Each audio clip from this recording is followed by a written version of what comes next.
कोई स्वर्णार्थी है, वो क्या करता है? अर्थात प्रश्न ये है, जिसे स्वर्ण चाहिए वो क्या करता है? वो उसे एक काम करना, जहां पर सोने की खदान है वहां पर जाना और जितना चाहिए किट्ट कालिमा सहित वो स्वर्ण पाषाण लेकर आना। हो गया, उसको स्वर्ण मिलेगा उसमें से। लेकिन हमारे आसपास में हम जो देखते हैं, ऐसा कितने लोग ऐसा खदान में जाएंगे और वहां से सोना लेकर आएंगे। एक हाथ कोई व्यक्ति होता है जो सोना लेकर आता है, और अक्सर देखा जाता है कि जितने भी स्वर्णार्थी है वे तो ऐसा व्यक्ति जिसने खदान से सोना लाया उसी से सोना लेते हुए दिखाई देते हैं, बराबर उसके पास निरंतर जाते हुए दिखाई देते हैं।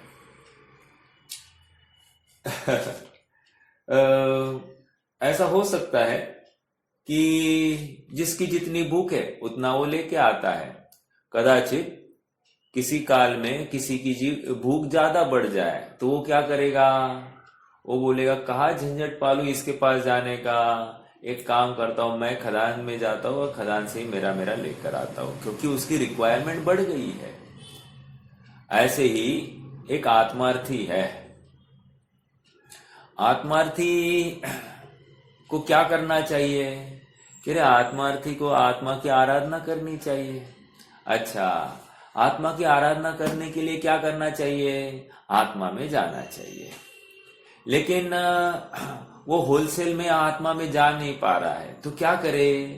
तो जिन्होंने आत्मा की प्राप्ति की है ऐसे ज्ञानी जनों के पास में, अर्थात पंच परमेष्ठियों के पास में जाता है और उनसे आत्मा के बारे में, आत्मा के लक्षणों को समझता है, सीखता है, और जितनी सामर्थ्य उतना आत्मा को समझने की कोशिश करता है।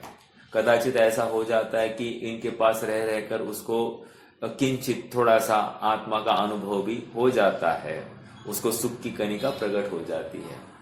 लेकिन इस व्यापार से वो संतुष्ट नहीं है, उसको लगता है मुझे और चाहिए, और बड़ा चाहिए। तो फिर वो क्या करना चाहिए? फिर वो ऐसा विचार करता है कहाँ इनके पास में जाऊं, अब छोड़ दो इनको, मैं तो अब पूरा खदान जहां पर स्टॉक मिलता है उसी खदान में जाता हूं और वहां से ही पूरा आनंद ले लेता हूं। अर्थात आत्मार्थी, सच्चा आत्मार्थी वही करेगा, कालांतर में वो वही करता हुआ दिखाई देगा। एक अकबर राजा की समय की घटना है। अकबर का ऐसा ये था कि प्रसिद्धि थी कि कोई भी अकबर के पास जाता था तो अकबर उसको कोई न कोई इच्छित वस्तु देता ही था।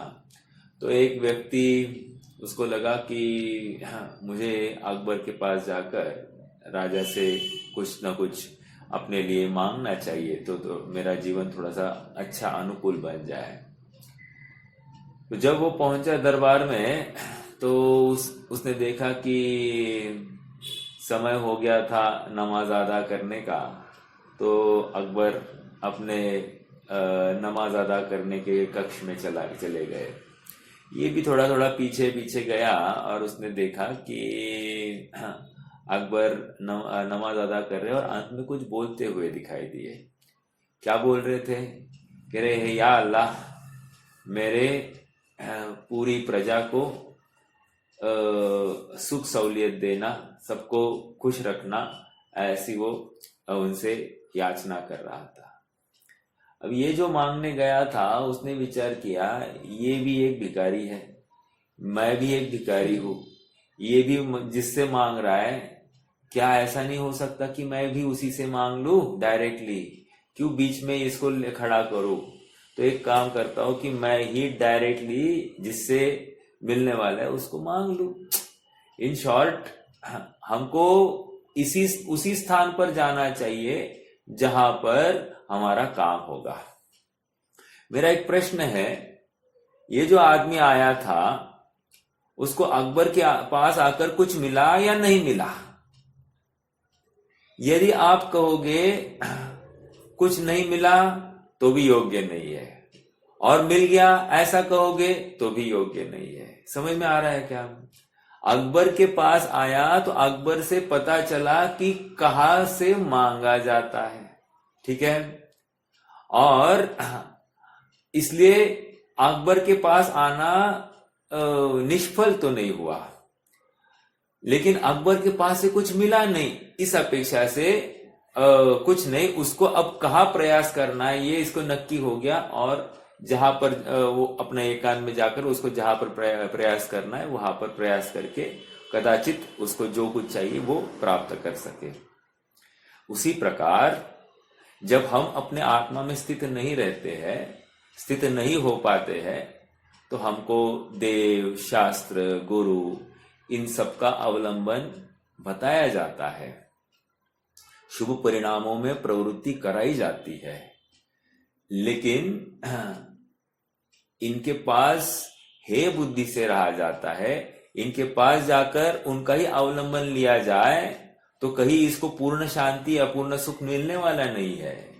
वहां से आकर उनका अवलंबन इसलिए था कि वो अपने स्वरूप में नहीं रह पा रहा था।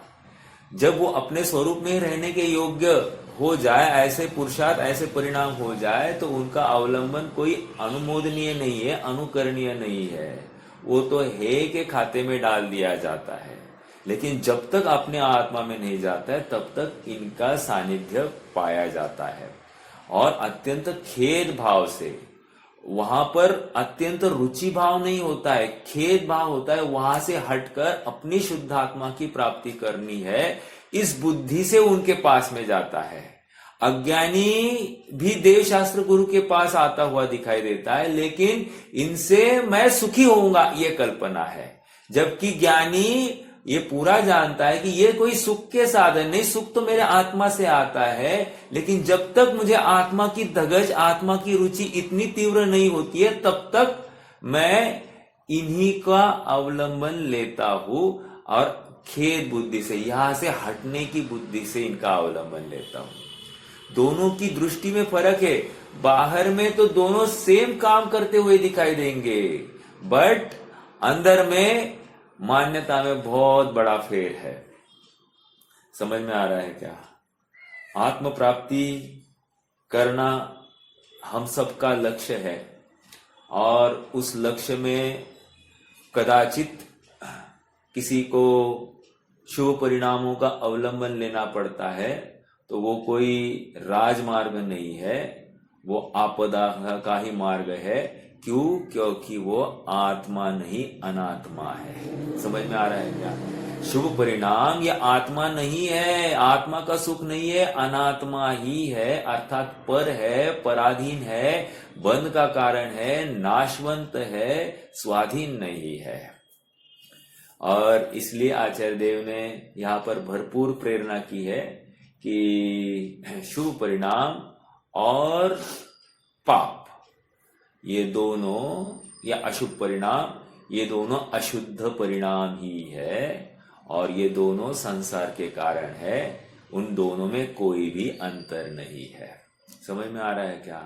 ऐसी ये चर्चा चली। और एक बात आप सबसे एक अपील है कि हर कथन की अपनी अपनी एक दायरा है, अपनी अपनी एक विवक्षा है, अपनी अपनी एक लिमिटेशन है। सर्वथा किसी भी कथन को नहीं लेना, क्योंकि सर्वथा किसी भी कथन को लेने से हम नए विवक्षा से अनभिज्ञ ये सिद्ध हो जाता है, एक। और दूसरी बात, वाद विवाद के प्रसंग बन जाते हैं। मैं बिल्कुल नहीं चाहता हूं कि ये वाद विवाद के प्रसंग बने।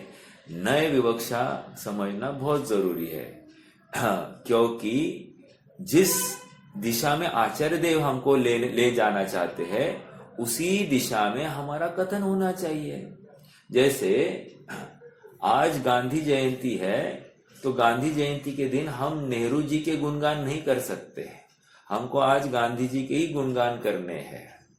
आज हमको मान लो सरदार वल्लभ भाई पटेल की जयंती है, तो हम सरदार वल्लभ भाई पटेल के बारे में बोलेंगे, हम अन्यों की बात नहीं करेंगे। समझ में आ रहा है क्या? उसी प्रकार यहाँ पर यदि निश्चय परक कथन है तो व्यवहार की अच्छे से धुलाई होती हुई दिखाई देगी।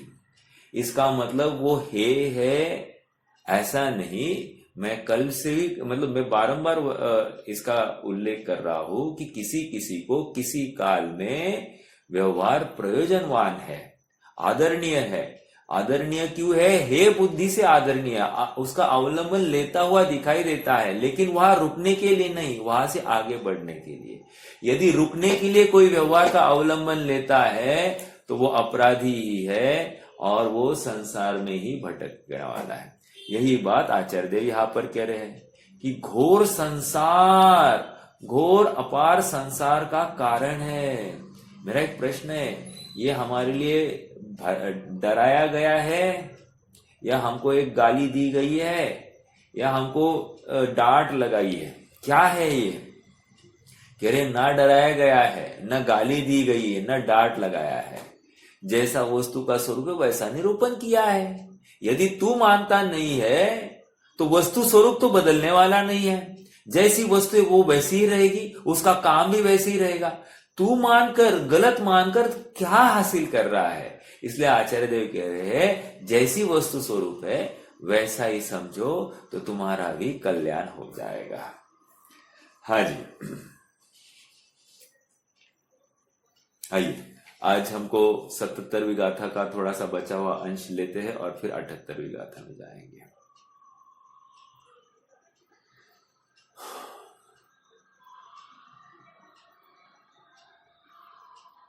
गाथा पढ़ते एक बार।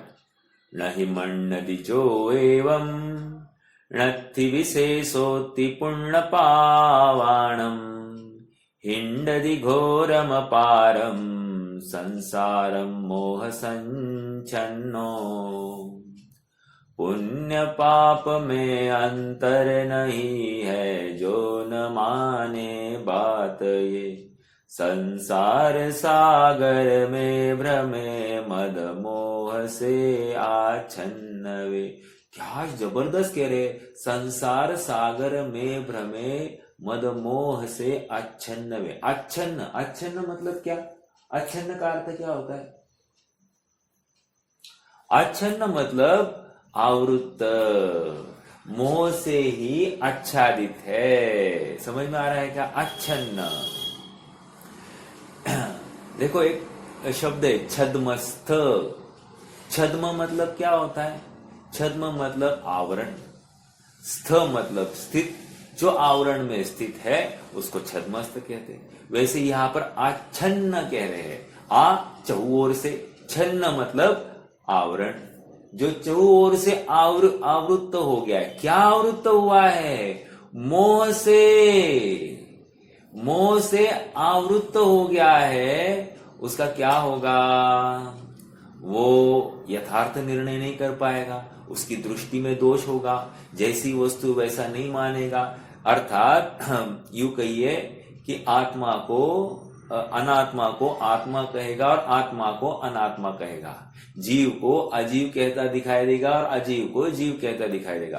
पुण्य को धर्म कहता हुआ दिखाई देगा और धर्म से तो कोसों दूर रहेगा। समझ में आ रहा है क्या? दो मतलब पुण्य या शरीर की क्रिया यह आत्मा का धर्म है ऐसा मानता हुआ दिखाई देगा। तो ये मोह से आवृत्त जीव ही कर सकता है, अन्य कोई नहीं। और इसके लिए कौन शरण है? कौन इसको समझाए?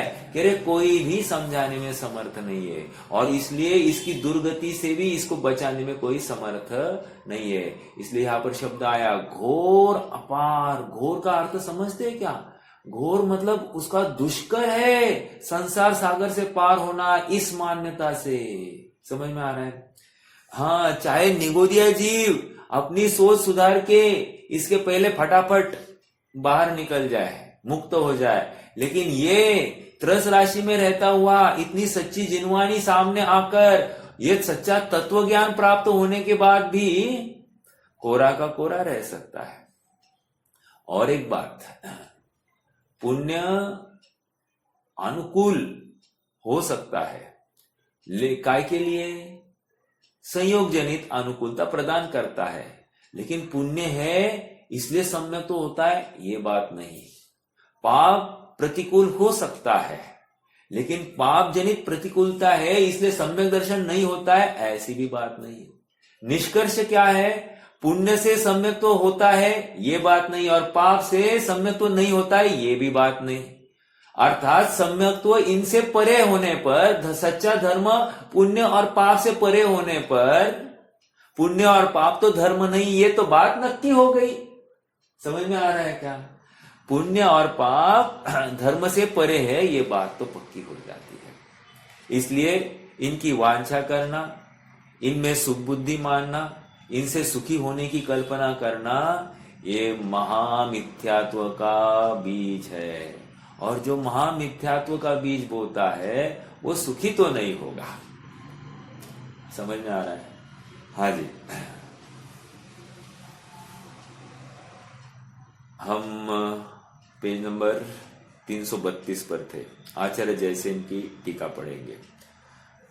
वो व्यवहार नय की बात थी, आगे बढ़ते थोड़ा सा। फास्ट पढ़ेंगे सेकेंड पैराग्राफ और फिर थर्ड पैराग्राफ से पढ़ना चालू करना है। व्यवहार नय से द्रव्य पुण्य और द्रव्य पाप 73-74वीं गाथा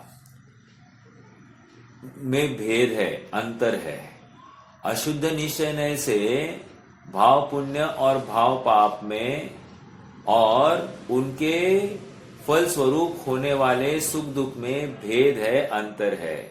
किंतु शुद्ध निश्चय नय से शुद्धात्मा से भिन्न होने के कारण इनमें भेद नहीं है, अंतर नहीं है।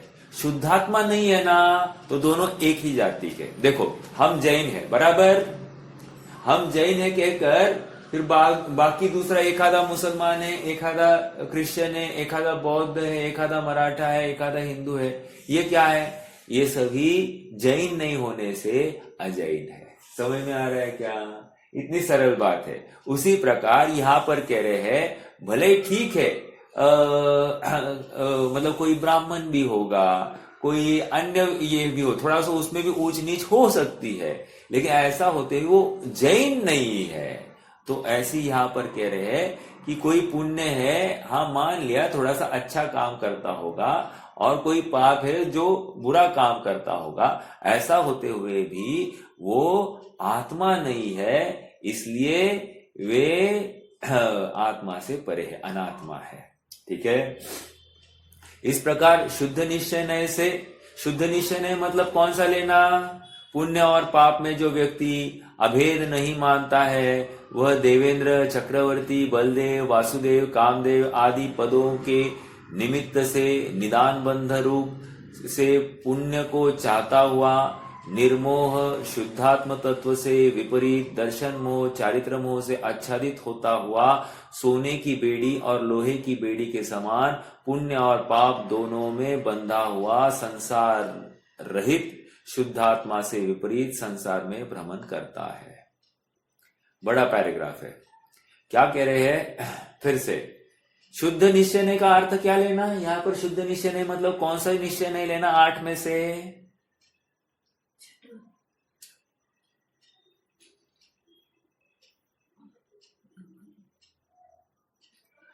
शुद्ध निश्चय नय मतलब यहां पर परम शुद्ध निश्चय नय है। कौन सा कहा? परम शुद्ध निश्चय नय से बात चल रही है। तो परम शुद्ध निश्चय नय से पुण्य और पाप में कोई भी अंतर नहीं है। एक, ठीक है? अब अगर कोई पुण्य और पाप में अंतर मानता है तो क्या हो गया? उसके अभिप्राय में, उसकी मान्यता में चक्रवर्ती, बलदेव, वासुदेव, इंद्र, कामदेव आदि पदों के प्रति रुचि दिखाई देती है, आस्था दिखाई देती है, अर्थात वे सुख के पद है ऐसा दिखाई देता है। देखो, जैसे हमको राष्ट्रपति के ठाट बाट, कल मैं एक पढ़ रहा था, सुन रहा था एक आर्टिकल, वहां पर कह रहे कि भारत के कौन से राष्ट्रपति ने सबसे ज्यादा खर्चा किया है, अर्थात कर देने वाले अर्थात टैक्स पे करने वालों का पैसे पर अय्याशी किसने की है? तो ऐसा आया, प्रतिभा पाटिल जो राष्ट्रपति हुए थे, उन्होंने 5 साल में 223 करोड़ रुपया का खर्चा किया। वो मात्र इंग्लैंड की रानी को मिलने गई तो 8-10 दिन का खर्चा उसका 16 करोड़ रुपया उसका खर्चा था। और इतना ही नहीं, बाद में पूना में आलीशान बंगला भी बांध कर ले लिया गवर्नमेंट से, जिसका लाइट बिल भी कुछ भी भरने की जरूरत नहीं है, फोन बिल भी भरने की जरूरत नहीं। ऐसी व्यवस्था में वो जी रहे हैं। मतलब मैं क्यों कह रहा हूं ये सब बातें? आलीशान मतलब वो पुण्य को हम कितना उपादेय मान रहे हैं, इतनी आयुष होती है। तो हमको यहाँ पर दिखाई दे रहा है कि ये पुण्य के प्रताप में ये सब मिलते हैं, लेकिन ये कोई आत्मा नहीं है, ये अनात्मा ही है। समझ में आ रहा है क्या? यहां पर कंटिन्यूअसली बात ये चल रही है। देखो कल भी मैंने कहा था कि ये जुलूस निकालने में ऐसा कोई विरोध नहीं है, लेकिन जुलूस निकालने के पीछे का अभिप्राय अगर तुम्हारा मतलब जैन धर्म की प्रभावना है तो उसमें आत्मा तो नहीं मिला ना, वो अनात्मा है, इसमें अपना लाभ नहीं होता है। क्यों? क्योंकि ये पुण्य भाव हो सकता है, और पुण्य भाव में भविष्य में क्या मिलेगा? अनुकूलता मिलेगी। अनुकूलता में ये जीव क्या करता हुआ दिखाई देगा? भेद विज्ञान तो नहीं करेगा, ये फिर से उन विषयों को भोगने में ही लगा हुआ दिखाई देगा, इसलिए उसको आत्मा की प्राप्ति नहीं मिलती है।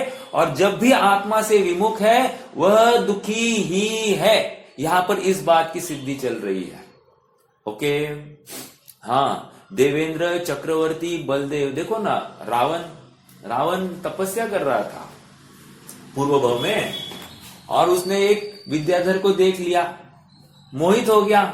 बस विद्याधर को देखा, मोहित हो गया, मुनि अवस्था से च्युत होकर मिथ्यात्व में आया, और भावना क्या भा रहा है? निदान बंद किया, यदि मेरी तपस्या सच्ची है तो मैं ऐसा विद्याधर हो जाऊं। अरे रे रे रे, ये छठे गुणस्थान वाला जीव, छठे 7वें गुणस्थान में झूलने वाला मुनि, अब क्या भावना भा रहा है? मेरी तपस्या अच्छी है तो मैं, अरे जब छठे 7वें में झूल रहा है, आत्मा की आराधना कर रहा है, तो इसको सिद्ध अवस्था की भावना भानी या ऐसे लौकिक भावना भानी, जिसको त्याग करके मुनि बना था। समझ में आ रहा है क्या? उसको त्याग करके मुनि बना था, और अब क्या वांछा कर रहा है? जैसे ये भावना आ गई, ये धड़ाम मिथ्यात्व में आ गया, मिथ्यात्व में आ गया, और निदान बंद हो गया, निदान बंद हो गया, और गया स्वर्ग, गया स्वर्ग से आया, और वहां पर अर्धचक्री बन गया। समझ में आ रहा है क्या? मतलब at the end of day किसी निदान बंद में ये होते हैं।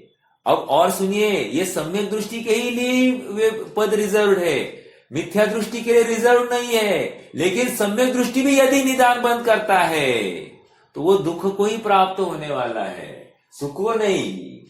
समझ में आ रहा है क्या?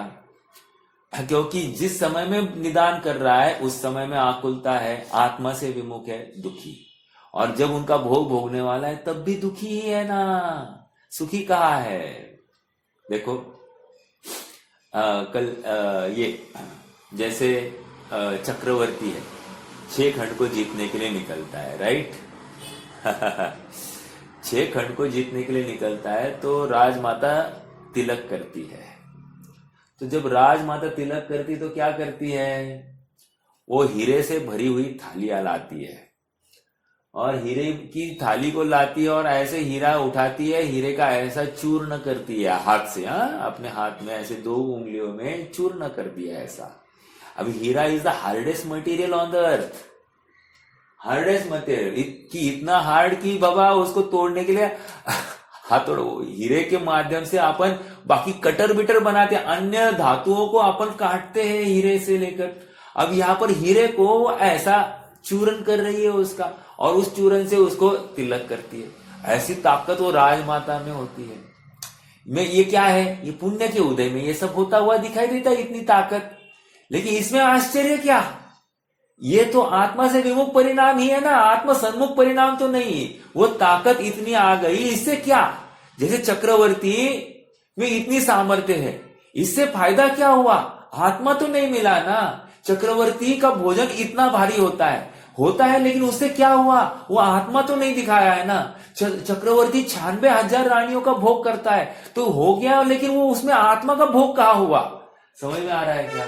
अर्थात जब भी देखेंगे आप, ये शुभ परिणाम, ये दुख ही है, सुख नहीं है, ये हमको नक्की होना चाहिए। तो इनके प्रति हमारा जो एक सॉफ्ट कॉर्नर है ना, वो हट जाना चाहिए। देखो, जैसे सत्या नडेला या सुंदर पिचाई, उनका ना अतीत काल आता है कि भाई वो ऐसे एक घर में 2 रूम के घर में रहते थे, उनके पास फीस भरने की जगह नहीं थी, पैसे नहीं थे, और कैसे स्ट्राइव करके आज कितने बड़े पोस्ट पर पहुंचा है, और क्या है आज, क्या नहीं है उस जीव के पास में। तो हमको अच्छा लगता है कि नहीं? तो कह रहे ये गया काम से, तुम्हें शुभ परिणाम या पुण्य के उदय का फल अच्छा लगा, अर्थात तूने अनात्मा को वर्ण किया है, आत्मा को नहीं। समझ में आ रहा है? किसी के भोग देख लिए, उनके प्रति आकर्षण हो गया, तुम्हें अनात्मा। जैसे अभी श्रेयांश है हमारा, वो सीए का कोर्स कर रहा है, और हम कहे कि साहब वो पहले ही इसमें पास हो गया, ऐसा हो गया, अच्छा, तुम अपने बच्चों को बोलना, तुम उनको फोन करो, कैसे बिगाड़ क्लास का करता है। अरे इसमें क्या आश्चर्य, वो आत्मा की प्राप्ति नहीं हुई है। शुभ परिणाम में, पुण्य उदय में ये सब ऐसा संयोग क्षयक्षम पाया जाता है, लेकिन इससे कोई आत्मा, अपने को आत्मोत्कर्ष के लिए क्या लाभ हुआ? हाँ, अगर इस क्षयक्षम की प्राप्ति में हमने आत्मा का अवलंबन लेने का यत्न किया, आत्मा को समझने के लिए कहा प्रयास किया है, तो हाँ शाबाश, उसके लिए हम अनुमोदना करेंगे। हाँ, अगर अनुमोदना करनी है तो उसके स्वाध्याय की तत्परता, उसको विषय का ज्ञान कैसे करता है, विषय का प्रस्तुतिकरण कैसे करता है, हाँ ये थोड़ा सा अनुमोदनीय है। बट वो धर्म के कहे अनुसार चलता भी होगा तो अनुमोदनीय, लेकिन फिर भी किसी हद तक ही अनुमोदनीय है। क्यों? जब तक आत्मा का अवलंबन नहीं लेता है कोई जीव, तब तक उसको स्वयं को भी लाभ नहीं होता है। अन्य को क्या होना है सो हो जाए, लेकिन स्वयं के लिए तो लाभ नहीं होगा ना, और इसलिए वो दुखी है। देखो, आइए थोड़ा सा बढ़ते हैं आगे। वह देवेंद्र, चक्रवर्ती, बलदेव, वासुदेव, कामदेव आदि पदों के निमित्त से निदान बंध रूप से पुण्य को चाहता हुआ। निदान बंध रूप मतलब ये देखो, अंदर में छिपी हुई वासना है। हाँ, ये ऊपर से बराबर नग्न अवस्था में होगा जीव, ऊपर से 28 व्रतों का पालन करने वाला होगा जीव, लेकिन अंदर से पुण्य की वासना को लिए बैठा हुआ जीव। हो सकता है ऐसा। और एक बात, जरूरी नहीं हर काल में उसको पुण्य की वासना होगी। क्या कहा?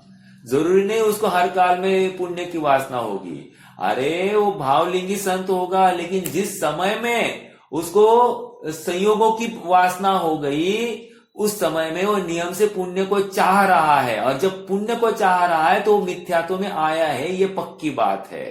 देखो, पुण्य में प्रवृत्ति होना अलग बात, और पुण्य की चाह होना अलग बात। कदाचित पुण्य में प्रवृत्ति है, अनिच्छा बुद्धि से, खेद बुद्धि से पाई जाती है, लेकिन पुण्य में कर्ता बुद्धि से प्रवृत्ति होना, ये तो अपराध है। देखो, एक उदाहरण देता हूं मैं। उदाहरण ऐसा है कि एक आदमी चल रहा है, एकदम सकरे रास्ते पर चल रहा है। उसके लेफ्ट साइड में बहुत गहरी अटवी है, अटवी, ठीक है। उसके राइट साइड में एक छोटा गड्ढा है, 10-15 फीट का गड्ढा है, और यहां पर 200-300 फीट की गहरी खाई है। राइट, लेफ्ट और राइट हो गया। सामने से एक चिंगाड़ता हुआ हाथी आ रहा है, और पीछे से एक घुर्राता हुआ शेर आ रहा है। अभी हाथी के सामने जाएगा तो हाथी उखाड़ के फेंक देगा, और खाई में डाल दिया तो गया काम से। राइट, शेर के पीछे गया, शेर के साइड में पीछे हटा तो शेर पटक कर खा लेगा, फाड़ कर खा लेगा, तो वहां भी जिंदा रहने का अवसर नहीं है। हाँ, चलो अपन स्वयं ही खाई में कूद जाए तो क्या होने वाला है? वहां पर भी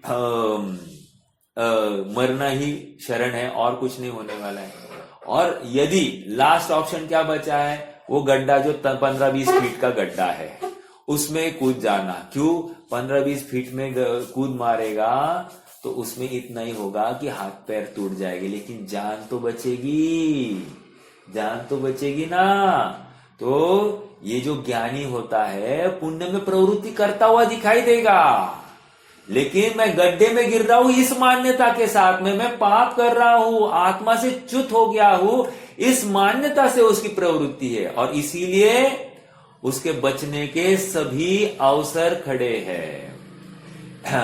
अगर वो पुण्य में पूरे आसक्ति पूर्वक प्रवृत्ति करेगा तो गड्ढे में भले ही गिर जाए, लेकिन गड्ढे से बाहर नहीं निकलेगा ना। बस समझ में आ रहा है क्या? जो गड्ढे में गिरा है, गड्ढे में रहना कोई इष्ट बात नहीं, वहां से निकलना ही मेरे लिए शरण है, लेकिन अज्ञानी गड्ढे में गिरकर वहीं पे संतुष्ट हो जाता है। मैं बच गया, मैं बच गया, मैं बच गया, इतना ही वो ये करता है। ठीक है, देखो देखो हमको जिनवानी मिली, सच्चे देव मिले, निर्ग्रंथ गुरु का सानिध्य मिला नहीं मिला, चलो वो देखते हैं, लेकिन ये उनका स्वरूप तो समझ में आया। ये सब मिलने के बाद में हम आत्मा से वंचित रहे तो हमने क्या किया? गड्ढे में गिरकर हम तो बच गए, हम तो बच गए, हम तो बच गए, ऐसा हम माला जप रहे। समझ में आ रहा है क्या? अर्थात शुभ परिणाम को उपादेय जानकर हमारी मान्यता पड़ी है, अर्थात घोर मिथ्यात्व का पोषण चल रहा है। और ऐसा जीव घोर पार संसार, जिसका पार नहीं किया जा सकता, ऐसे संसार सागर में ही भटकता है। ठीक है, देखो आगे बढ़ते हैं। निदान बंध रूप से पुण्य को चाहता हुआ निर्मोह शुद्धात्म तत्व से विपरीत दर्शन मोह चारित्र मोह से आच्छादित होता हुआ, आच्छादित मतलब कवरिंग करता हुआ, दर्शन मोह और चारित्र मोह से जब सेफ हो गया अंदर, अब ये क्या करने वाला है? अब इसका मिथ्यात्व का नाश तो होने से रहा। समझ में आया? बाहर से भले ही कहे मैं शुद्ध हूं, मैं बुद्ध हूं, अंदर से मिथ्यात्व का पोषण कर रहा है। पी रहा है दूध, लेकिन जहर से युक्त दूध है। अब क्या होगा? नियम से इसका संसार परिभ्रमण नक्की है।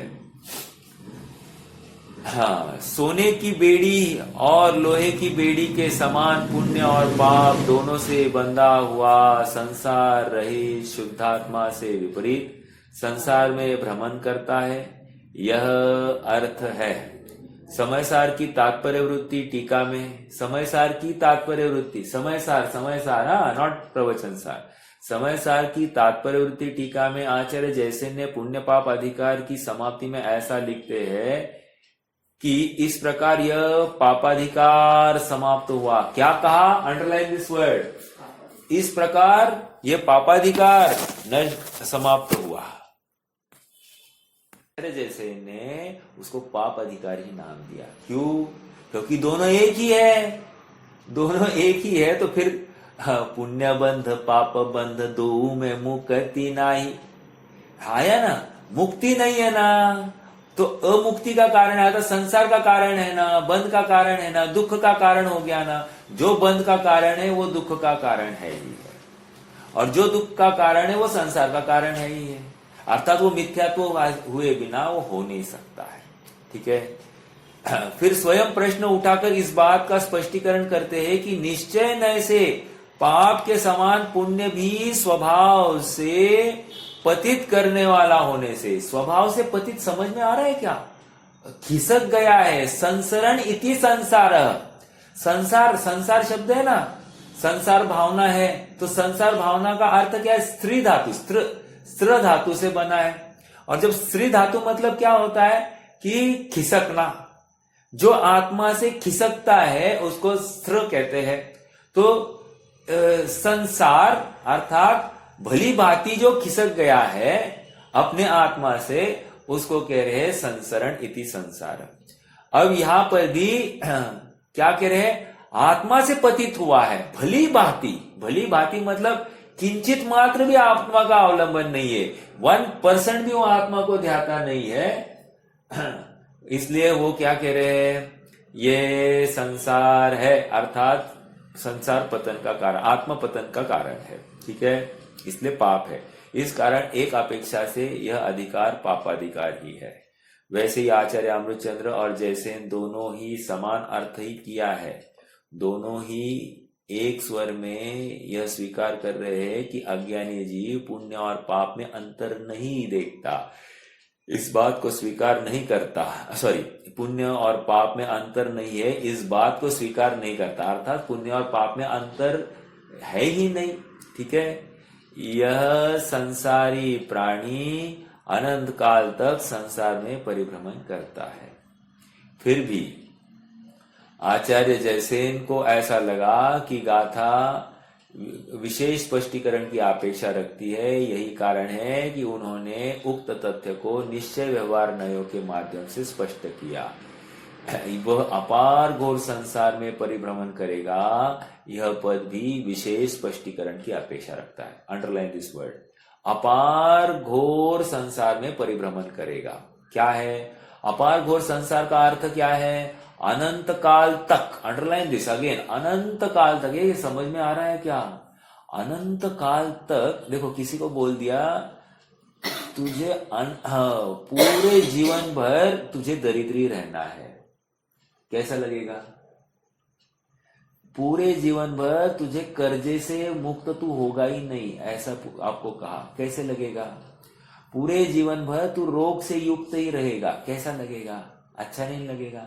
वैसे ही यहां पर कह रहे अनंत काल तक भयंकर संसार में भ्रमेगा। देखो, आज हमको इन शब्दों का भाव भाषण नहीं हो रहा है, ये एक बहुत फैक्ट है, खेदजनक फैक्ट है। क्यों है ये फैक्ट मालूम है? क्योंकि हम प्राप्त अनुकूलता से इतने संतुष्ट है कि हमको बिल्कुल भी किंचित भी प्रश्न चिन्ह नहीं आता है कि व्हाट नेक्स्ट, ये प्रतिकूलता, ये अनुकूलता जाएगी, ऐसा किंचित मात्र भी हमको शंका भी नहीं है हमारे दिलो दिमाग में कि हमारी ये अनुकूलता चली जाएगी, इसकी हमको शंका ही नहीं है। और इसलिए क्या हो रहा है मालूम है?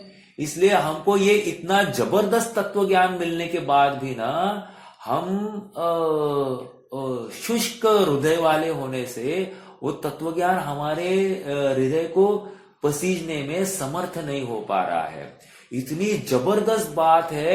आज अगर ये तत्व ज्ञान सचमुच समझ में आता तो आज के आज, अभी इसी क्षण, मैं आज तक जितना कर रहा था प्रयास, ये सब अपराध था, पाप था, और अब मैं शुद्धात्मा की भावना ही लेकर प्रवृत्ति करूंगा, इसमें वो तत्पर हो जाता, जागृत हो जाता कि ओह, मैंने शुद्धात्मा से वंचित होकर घोर दुख पाए हैं, ऐसा इसको विश्वास ही नहीं हो रहा है। और एक बात क्या है, भूतकाल इसको दिखाई नहीं दे रहा है ना, अनंत काल मेरा पाप से युक्त गया है, ये इसको दिखाई नहीं दे रहा है। अनंत काल भविष्य का यदि मैं सच्चा निर्णय नहीं करूं तो मैं फिर से दुख को प्राप्त करने होने वाला हूं, ये भी इसको दिखाई नहीं दे रहा है। दिखाई दे रहा है वर्तमान की अनुकूलता, बस उसी में संतुष्ट है। समझ में आ रहा है? इसलिए ये सच्चे पुरुषार्थ से वंचित कर रहा है स्वयं को।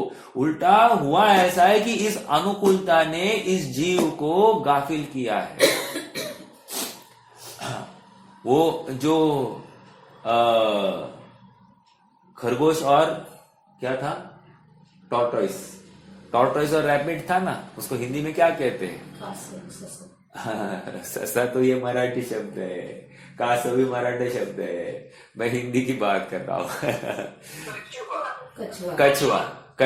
कछुआ हो गया, कछुआ छाप, वो तो टॉर्टॉइस। और रैबिट को क्या कहते हैं? खरगोश ही कहते हैं, बराबर। तो खरगोश क्या है? गाफिल है। ओ, ये कछुआ क्या भागेगा, मैं जीत जाऊंगा, मैं तो जीत जाऊंगा। क्यों? रैबिट को मालूम है कि मेरे पास भागने की ताकत है, रैबिट को मालूम है मैं ज्यादा होशियार हूं, और उसको स्पष्ट दिखाई दे रहा है, तो उसकी होशियारी भी उसको बाधक है एक, और उसके स्पीड भी उसको बाधक हो गई है। समझ में आ रहा है क्या हम उस खरगोश जैसी बुद्धि वाले तो नहीं है कि हमको क्षयोक्षम भी अच्छा है और प्राप्त अनुकूलता भी बहुत है, इसके लिए हम गाफिल निद्रा में सो रहे हैं और हम शुद्धात्मा से वंचित हो रहे हैं। समझ में आ रहा है क्या?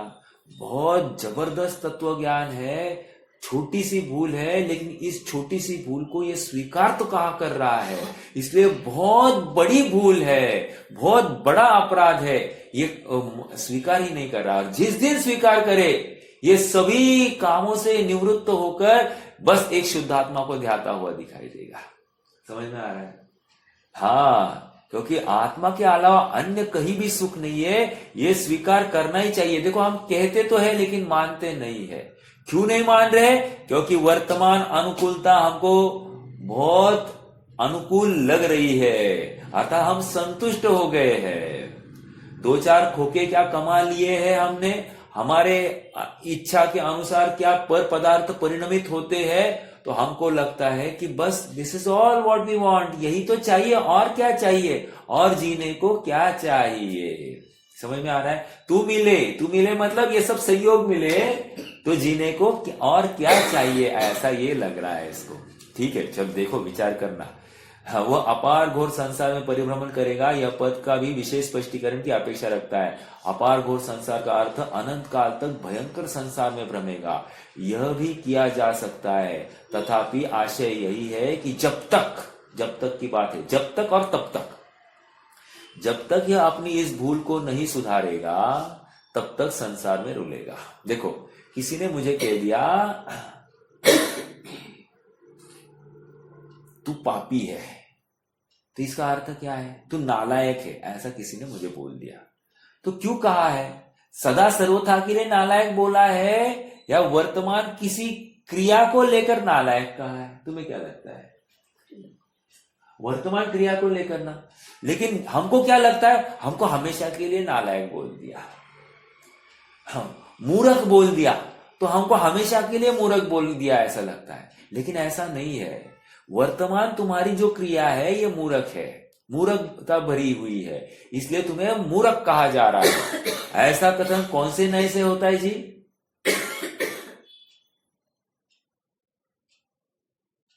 अशुद्ध निश्चय नय से हमने ये कथन किया है, और अशुद्ध निश्चय ने उस वर्तमान पर्याय को अभेद करके देख रही है। समझ में आ रहा है क्या? हाँ, कोई भव्य जीव है, मंद कषाई है, तो हम उसको कहते नहीं ये सम्यक दृष्टि है, ये भव्य है, बोलते कि नहीं बोलते? ये कौन से नए से? एक दे शुद्ध निश्चय नए से हम ऐसा कथन करते हैं। समझ में आ रहा है? चलो देखो, ये क्या है? हाँ, यह भी कहा गया, यही कारण है कि आचार्य जैसे इसमें अभव्य की अपेक्षा लगा देते हैं। कहां पर? भूल सुधार लेगा तो अल्पकाल में मोक्ष जा सकता है, यही कारण है कि आचार्य जैसे इसमें अभव्य की अपेक्षा लगा देते हैं। वे कहते हैं पुण्य और पाप को समान नहीं मानने वाला अभव्य जीव अनंत काल तक घोर संसार में परिभ्रमण करेगा। और सुनिए, मैं एक बात मेरी तरफ से जोड़ रहा हूं, पुण्य और पाप में अंतर नहीं देखने वाला भव्य जीव भी अभव्य के समान अनंत काल तक घोर संसार में परिभ्रमण करेगा। समझ में आ रहा है क्या? जब तक मान्यता नहीं बदलता है तब तक वो अभव्य के समान ही है ना। भव्यपना किस काम का, यदि उसने अपनी मान्यता अभव्य के समान रखी है तो। समझ में आ रहा है क्या?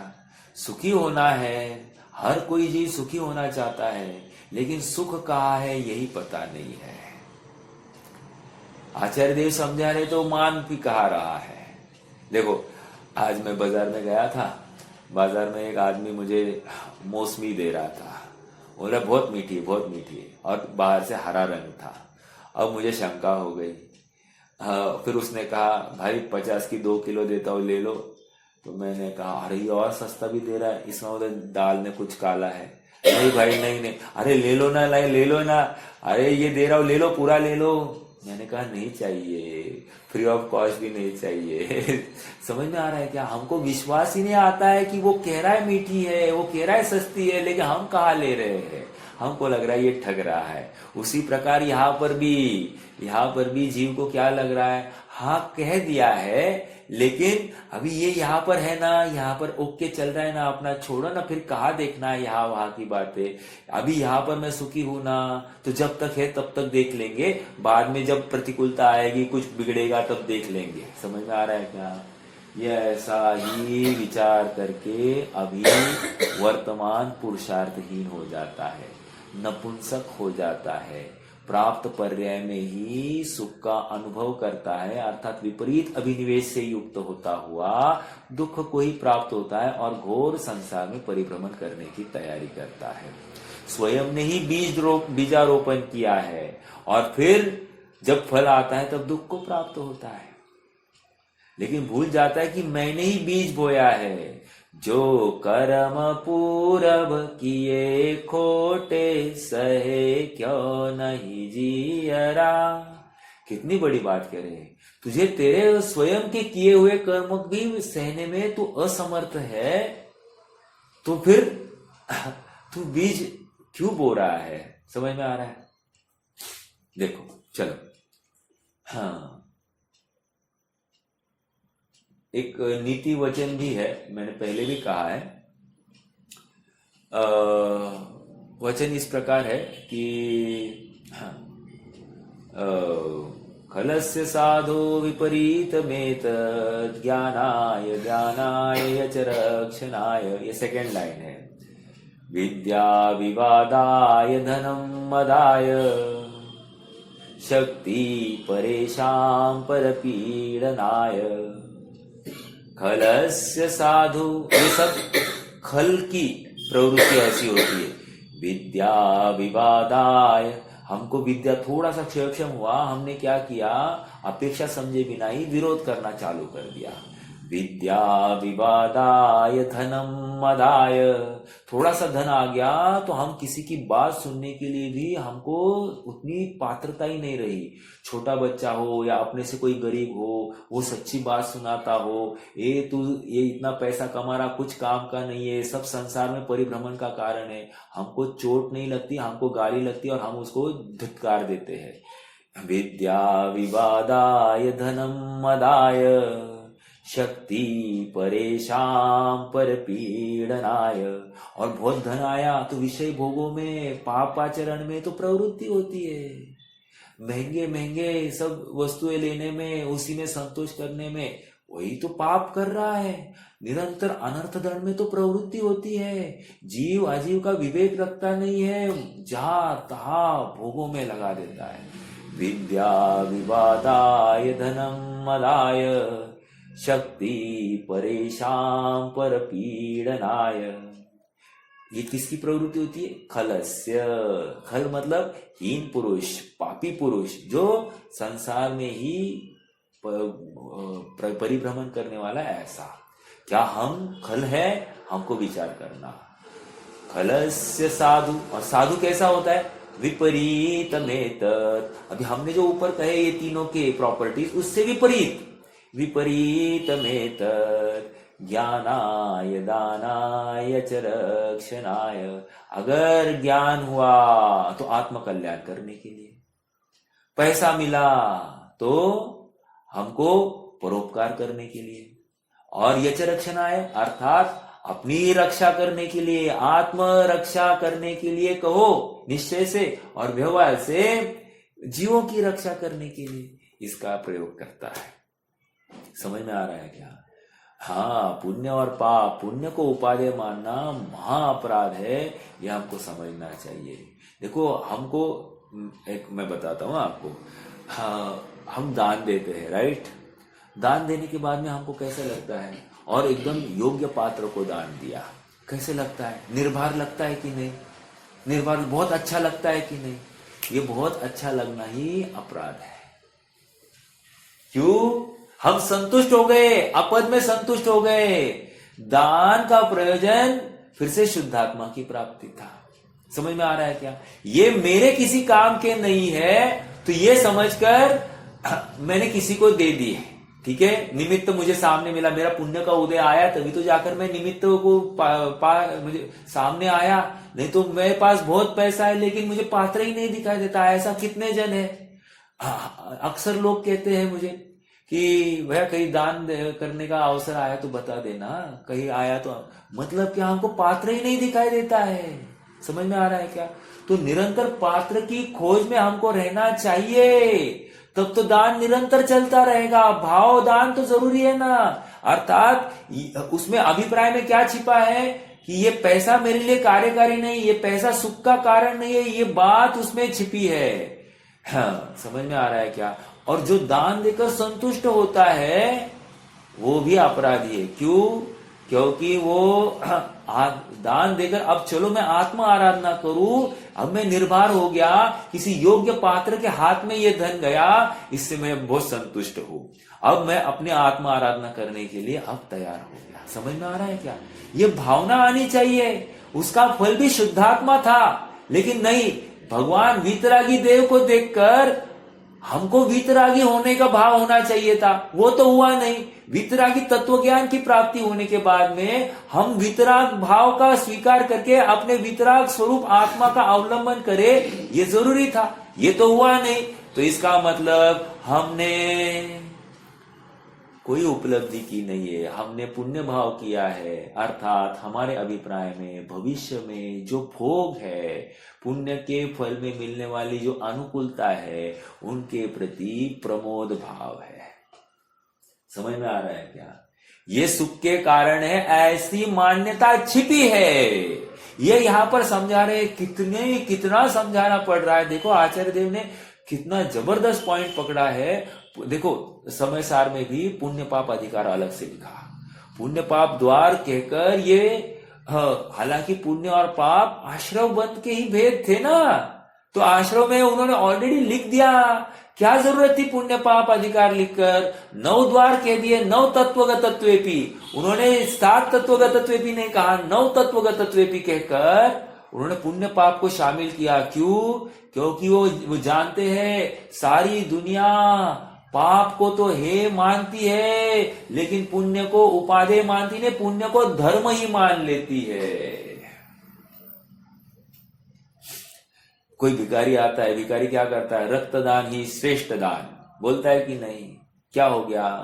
कोई कहता है कि दान करो धर्म करो, दान करो धर्म करो। आजकल तो बहुत साईं बाबा वाले, अक्कलकोट स्वामी वाले सब निकलते हो, कहते दान, अन्न दान सर्वोत्कृष्ट दान, अन्न दान सर्वोत्कृष्ट दान, ऐसा कहते हैं। चलिए, समझ में आ रहा है क्या? हर कोई इसको एक धर्म का मुलम्मा देकर सामने वाले को हिप्नोटाइज करना चाहता है। हाँ देखो, और हम भी गाफिल होकर फिर क्या करते, वो अलग अलग बात। ठीक है, चलो क्या करें, यहाँ पर पुण्य भी है। उक्त संपूर्ण कथन का स्पष्ट अर्थ यह है कि भले ही व्यवहार नय या अशुद्ध निश्चय से, 2 बातें कह रहे, व्यवहार नय या अशुद्ध निश्चय से पुण्य पाप कर्म, पुण्य पाप भाव और उनके फल में प्राप्त होने वाले सुख दुख में अंतर बताया गया है। किससे? व्यवहार से, या फिर किससे? अशुद्ध निश्चय से ये कथन होते। देखो, हाँ, जुलूस निकालना अशुद्ध निश्चय से धर्म कहा। क्या कहा? अशुद्ध निश्चय से धर्म है, लेकिन शुद्ध निश्चय की अपेक्षा पाप ही है। समझ में आ रहा है क्या? कथनों की वैरायटी समझिए आप। हाँ, कहा गया, सुख दुख में अंतर बताया गया है, तथापि निश्चय से परम सत्य बात तो यही है कि जो व्यक्ति पंचेंद्रिय विषयों में सुख मानता हुआ जब तक पुण्य में उपादेय बुद्धि रखेगा, उसे पाप के समान ही बंध का कारण मानेगा, तब तक वह जीव इस मिथ्या मान्यता के कारण संसार में ही परिभ्रमण करेगा। देखो, मेरे दुख का कारण कौन है? मेरे संसार परिभ्रमण का कारण कौन है? समझना थोड़ी सी बात। किसी ने अपने को ठग दिया तो उसको लेकर हमको आकुलता होती है कि नहीं? वो आकुलता हो गई ना, यही मेरा दुख है, यही मेरा मिथ्यात्व है और यही संसार परिभ्रमण का कारण है। किसी ने मुझे ठगा, ये संसार परिभ्रमण का कारण नहीं है, लेकिन जो आकुलता, जो विपरीत अभिनिवेश है, यही संसार परिभ्रमण का कारण है। समझ में आ रहा है क्या? हाँ, इसलिए मैं शुरू में मैंने बात रखी थी क्या, कि अनुकूलता में सम्यक तो होता है और प्रतिकूलता में सम्यक तो नहीं होता है, ये बात नहीं।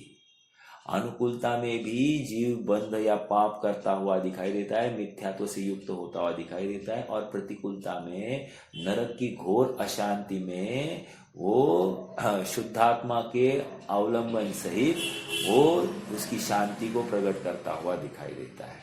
क्या जबरदस्त बात है। नरक में असंख्यात नारकी और प्रत्येक पटल पर असंख्यात है, प्रत्येक पटल पर असंख्यात, और वो असंख्यात की फिगर भी असंख्यात गुना मल्टीप्लाई होकर हर पटल में एक्स्ट्रा है। अर्थात पहली नरक पृथ्वी का पहला पटल, वहां पर असंख्यात नारकी सम्यक दृष्टि। फिर दूसरी नरक पृथ्वी का पटल, वहां पर असंख्यात नारकी है, लेकिन वो पहले नरक पृथ्वी से यहां पर असंख्यात नारकी सम्यक दृष्टि है। समझ में आ रहा है क्या? ऐसा करते करते सातवें नरक में कह रहे सबसे असंख्यात में छठवें के अंतिम पटल पर जितने नारकी है सम्यक दृष्टि, उनसे असंख्यात गुना नारकी सातवें में सम्यक दृष्टि है। लो, समझ में आ रहा है क्या? जब वे, और याद रखना, जब हम सम्यक दृष्टि कह रहे हैं तो 6 महीने का कषाय वासना काल है। 6 महीने में एक बार शुद्धोपयोग करेंगे ही करेंगे। अब सातवें में इतनी घोर उत्तरोत्तर पाप का उदय तीव्र, अर्थात वहां असाका के ही सभी संयोग सामने है, और ऐसे में ये जीव तत्व निर्णय कर रहा है। तो तुमरे जिय कौन दुख है, तो हमारे लिए कौन सा दुख आ पड़ा है, कौन सा पहाड़ गिर पड़ा है कि हम तत्व निर्णय करने से वंचित हो रहे हैं। लगता है ये अनुकूलता ही हमारे लिए अभिशाप हो गई है, ये पुण्य के परिणाम ही हमारे लिए अभिशाप हो गए हैं। हमने ही जिनवाणी को, जिन वचनों को अच्छे से नहीं समझा है, और इसीलिए हम भ्रमित होकर अब घोर संसार की तैयारी कर रहे हैं। देखिए आगे बढ़ते हैं, लास्ट पैराग्राफ देखिए। ध्यान देने की बात यह है कि जिस पुण्य भाव को पाप भाव के समान हे बताया जा रहा है, वह अज्ञानी गृहस्थ के होने वाले शुभ भाव रूप पुण्य नहीं है, अपितु जिस पुण्य से अहम इंद्रादि पदों की प्राप्ति होती है, ऐसे चौथे काल के मुनिराजों को होने वाले पुण्य की बात है। क्योंकि गृहस्थ तो अहम इंद्रादि पद को प्राप्त करते ही नहीं है। मैंने कहा ना, सम्यक दृष्टि की बात है। ओके, आगे।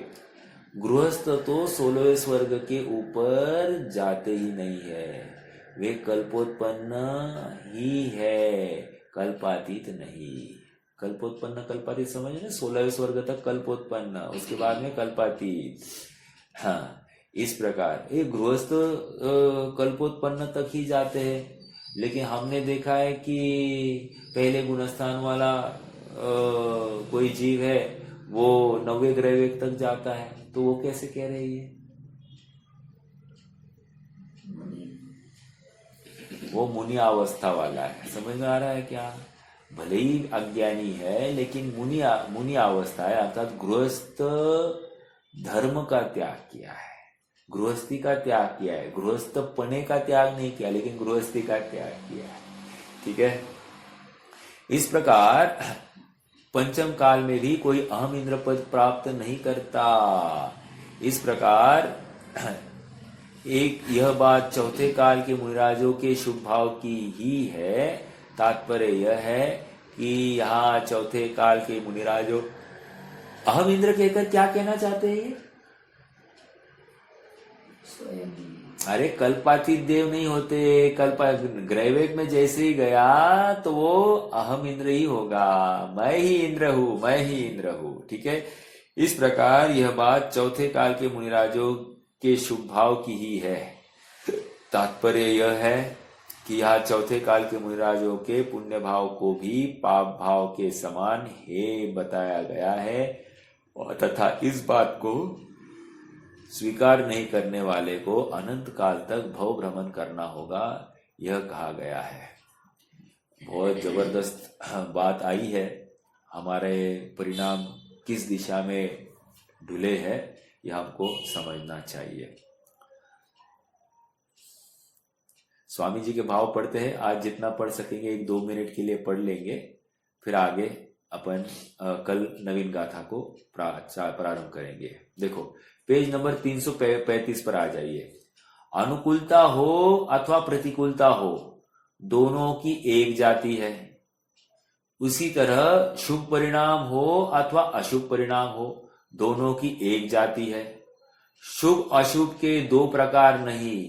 लक्ष्मी अर्थात धन हो अथवा नहीं हो, पुत्र हो अथवा न हो, निरोगता हो अथवा न हो। कितनी बड़ी बात है, देखो एक एक खोलकर बता रहे। आप लगाना, निरोगी है तो किसी को पूछा भाई आप निरोगी क्यों, पुण्य का उदय है। तो ये आनंद मान रहा है कि नहीं, मान रहा है ना, बिल्कुल मान रहा है। और प्रतिकूलता थोड़ी सी रोगमय शरीर हुआ तो ये स्वयं को दुखी अनुभवता है। ये कोई अच्छा स्थान नहीं है, इससे द्वेष भी कर लेता है। और निरोगता के साथ में वो प्रेम भी करता हुआ दिखाई देता है, करता है कि नहीं। तो कह रहे देखो निरोगता हो अथवा न हो, इनकी एक जाति है। पुण्य पाप का बंधन एक जाति का ही है, क्योंकि दोनों में आत्मा का धर्म नहीं है।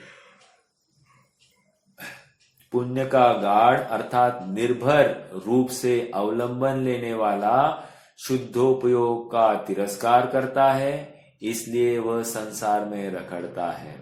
ऐसा होने पर भी जो जीव स्वर्ण की और लोहे की बेड़ी की भांति पुण्य और पाप में अंतर होने का मत अभिप्राय रखता है, वह अज्ञान जन्य है। वह क्योंकि वह पुण्य को ठीक मानता है और पाप को बुरा मानता है। मैं ज्ञानानंद स्वभावी हूं, उसमें उपयोग लगाऊं तो मेरा कल्याण होगा, ऐसा वह नहीं मानता। देखो एक भर्तृहरि थे और एक शुभचंद्र थे, दोनों भाई थे, सगे भाई थे। ऐसा हुआ कि दोनों ने राजपाट, राजा के बच्चे थे, उनके पिता गुजर गए तो उन्होंने राजपाट त्याग दिया। त्याग करने का कारण इतना ही था कि उनके चाचा ने उनके ऊपर षड्यंत्र किया, तो इनको वैराग्य हो गया और इन्होंने राजपाट ही छोड़ दिया। अब भर्तृहरि और शुभचंद्र तो वो जैनेश्वरी दीक्षा ले गए और वे अपनी आत्मा आराधना करते रहे, और भर्तृहरि भटक गए। भर्तृहरि ने क्या किया, 12 वर्ष तक तपस्या की और सोना कैसे होता है, सोना कैसे बनाया जाता है, उसकी विधि को सुनते रहे। मतलब उसका अभ्यास करते रहे, उसी की साधना करते रहे, सोने को बनाने की विधि की साधना करते रहे। एक दिन उनका क्या था ना, शुभचंद्र और भर्तृहरि का मिलना हुआ। शुभचंद्र ने भर्तृहरि को कहा, अरे इसके लिए तो हमने घर छोड़ा नहीं था ना। किसके लिए, सोना बनाने की विद्या सीखने के लिए। वहां कुछ कम सोना था क्या घर पर कि वो छोड़कर यहाँ पर हम आ गए और इसको फिर से यहाँ पर सोना बनाने लग गए। और भर्तृहरि ने शुभचंद्र ने किसी मंत्र से उनको सोना बनाकर बता दिया था। मतलब आत्मा आराधना के बल पर वो ऐसे सोने की चमत्कार करके दिखाया, वहां पर ये लो ये सोना है, क्या तुम सोने के पीछे पड़े हो। तो वो थोड़े भटके हुए थोड़े से ठिकाने पर आ गए। हाँ, इसी प्रकार हम भी तो यही कर रहे हैं ना कि हम थोड़ा सा पैसा कमाने के पीछे, थोड़ी शान शौकत के पीछे, समाज में अपनी मान प्रतिष्ठा होगी इसके पीछे हम रुपया पैसा कमाना चाहते हैं।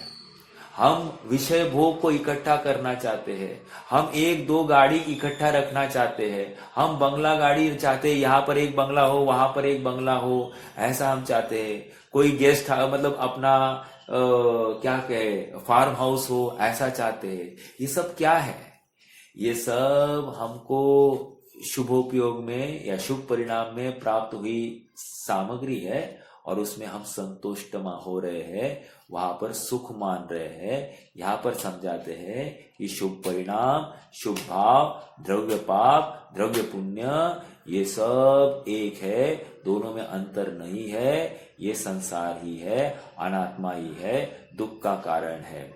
हमारा प्रयास शुद्धात्मा की प्राप्ति हो, ना कि विषय भोगों के योग्य ऐसे शुभ परिणाम हो। समझ में आया? हाँ, कोई प्रश्न है तो रख सकते हैं, नहीं तो जिम्मा स्तुति है।